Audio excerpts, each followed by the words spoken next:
Steelers. Winner wins the AFC North. Loser goes home into a very long and bitter offseason. So let's go down the hall, or down the hall. Let's stay here where we are. Let's go down the aisle and start with this game. Because before we can look forward with the Steelers, we have to look back at what was an absolutely crushing loss on Sunday. I was on this show the Friday after Tampa Bay lost to Atlanta in a game where Atlanta was eliminated, didn't have Drake London, had 19 penalties. I said it was the worst loss any team had of the regular season. I think last week's loss for the Steelers in Cleveland was the worst loss any team had in the regular season. It was all in their hands. You win it, you're set, you're good, you get a bye, you can rest everybody. DK comes back for the playoffs. Instead, it was their worst offensive output of the entire season. And what's really worrisome for me is without DK Metcalf and without Calvin Austin and with an injured Darius Washington, suddenly the season comes down to this one drive. And when you build a team, you do so at the combine, you're working on that. You do it in March in free agency. You do it at the draft. You build it all training camp. To go to Marquez Valdez-Scantling, a December acquisition on the 3 biggest plays of the season, back to back to back, that tells me that they're in emergency mode. Yeah. And I have no confidence that this offense is suddenly going to snap their fingers and be back to the one that we saw beat the Dolphins on Monday night a couple of weeks ago. You were on the field for that drive. Guys, picture it. I'm standing there. I'm on the Brown sideline. And then I look up at the clock, 1:44 to go. And I'm like, oof, Aaron got the ball. I might have to run across the field back to the Steelers sideline. So I'm thinking in that moment, Aaron's going to do it. Then he hits Freiermuth. And he hits Freiermuth again. And I'm like, oh my gosh, I'm on the wrong sideline. And then the back-to-back throws to MVS. And you're thinking, how did they just blow that? Going into that game, all the Steelers players I spoke to said, we have a chance to completely put this to bed. We got ourselves in this position, but we can take care of business. And when you walk away from that game, now you're thinking, okay, are we looking at an offseason where if the Steelers lose, are they going into next offseason with the same questions they had in this offseason, which is, who's our quarterback? Because this very well could be Aaron Rodgers' last game, and Mike Tomlin has said, I will do everything in my power to make sure it's not. That last play that you saw, which was the 4th down pass to MVS in the corner of the end zone, that most certainly would have been to DK Metcalf as he is there. Sure. But there's no point in relitigating that. He's not going to be there Sunday in a game they need to play. So, J-Mac, how do the Steelers win this game without him? And I think when we look back at that game, it wasn't just the last 3 plays to MVS. It was throughout the game that they were trying to find a way to get explosive plays down the field. And Himbo gave me the stat. Aaron Rodgers, 35 explosive pass plays. 15 of them have gone to DK Metcalf. Throughout the course of this game, he's looking to go to that one-on-one look, but he couldn't. These guys couldn't get open. This one's Adam Thielen, one-on-one, can't get open against Campbell. These were those opportunities. So now the catch and run, the same thing that we've seen go to DK, he wasn't there. So you look at this offense, for Arthur Smith, their coordinator, how do you go into this game and find a way to manufacture guys open? Freiermuth, as you said, is a great option. But with the receivers you have to make them better. Aaron Rodgers likes to line his guys up, know where they are, and be able to pick a matchup and go to it. You're not going to win any of those matchups. You have to see more movement, guys going in motions, one guy standing behind a guy in a stack, 3 guys close together, trying to force the defense to communicate and will guys open, because one-on-one, they're not going to beat Nate Wiggins and Marlon Humphrey and those guys on the outside, Kyle Hamilton included. It's not just the fact that they are without DK. Now they're down Darnell Washington, huge tight end. Going into literally and figuratively. Literally. Yeah. But also in that game, they did not have Calvin Austin, a speedy guy as well. There's hope that not only will Austin be back, but potentially TJ Watt. So we have to stay and watch that. But there could be reinforcements coming. The Lamar Jackson of it all, we will wait and see if he practices today. That's an enormous storyline here. Will he or won't he play?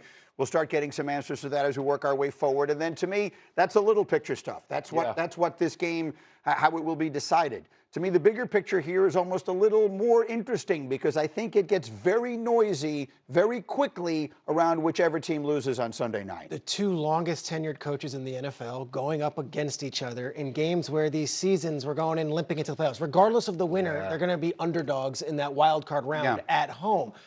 That said, the loser is almost more interesting than the winner because then we wake up Monday morning and say, have we gotten the most we can out of John Harbaugh and Lamar Jackson this era? Is it time to part ways? In the same breath, what's the definition of insanity? Doing the same thing over and over and over again. Do we think that the Steelers are suddenly going to have another chance to go to the Super Bowl next year with Mike Tomlin?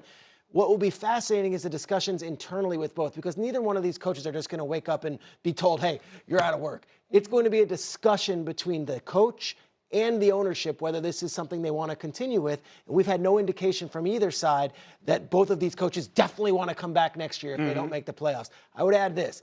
Coaching opportunities for both of them, sure. Harbaugh, Tomlin, there will be a line for them to be interviewed to be head coaching candidates. Television opportunities for both. Adam Schefter hit it this week. I'm going to double down on this. I know Mike Tomlin has a seat at multiple tables when he wants to retire. John Harbaugh has worked the Super Bowl pregame show the last 2 times NBC has had the Super Bowl. Right. John Harbaugh would be a very coveted television personality. So even if it's a year away, take some time to rest, watch the league from afar, I think both these coaches are going to be coveted as coaches and broadcasters if they're not back with their teams. I'll tell you this. I got a guy walk up to me yesterday while I'm waiting for a sandwich and says to me, Greeny, are we getting Mike Tomlin? He's a Giant fan. And is Mike Tomlin going to be my coach? I mean, there's a little bit of that vibe out there in the air. And you didn't tell him that you're the inside track. You know everything going on in the Giants building. I look at these two situations, and they're very different for me because on the Pittsburgh Steelers side with Mike Tomlin, to a certain extent, it's insanity, but they've never hit a full reset with Mike Tomlin as the head coach.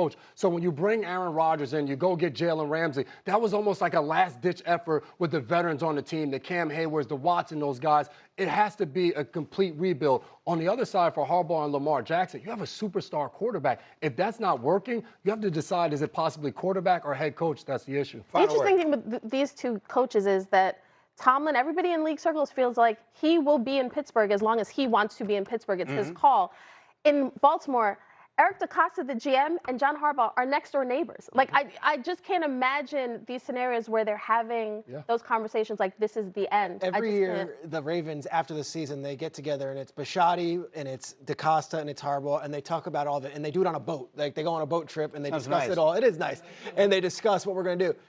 This makes for a very different tone and tenor of the conversation as far as the offseason if one of them is being talked about as no longer there. Better bring them on the life preservers. I was going to say. A couple of them. You don't want to be on a boat in this situation. Don't take me on the boat. We'll see what happens. No, look, I mean, they're both great coaches, and they've had great runs. These things don't go on forever. I mean, you know, they've both been there almost 20 years. At some point, one or both of them are no longer going to be in those jobs. Much more on the NFL 26. We'll get a new picture. Got it. But here we go. Let's do a couple of these quickly. Would Kmart be shocked if the Rams are one and done in the postseason? Greeny, I would be shocked. Listen, I understand a terrible night for Matthew Stafford, but he's still one of the best quarterbacks. Still, we were just having him in the MVP discussion, and Puka Nacua is still on this team. I think they'll be fine. Would Kmart be shocked, is the next one, if the Bears wind up winning the NFC and winding up in the Super Bowl? Hey, Greeny, this will surprise me, but I would not be shocked. Listen, this is a team that I said was a year ahead of schedule. And I'm going to change that opinion. They are exactly where they're supposed to be. Listen, they have proven that they can hang with anybody. And this year of all years, it is anyone's year. I totally think they can do it. They're one play away at this point from maybe being the 1 seed in the NFC. And then finally, we're going to sort of turn this last Kmart shocked into the next conversation, because the question is, would Kmart be shocked if the Steelers miss the playoffs? And that obviously is a game that you were covering for us on Sunday night, Ravens at Steelers.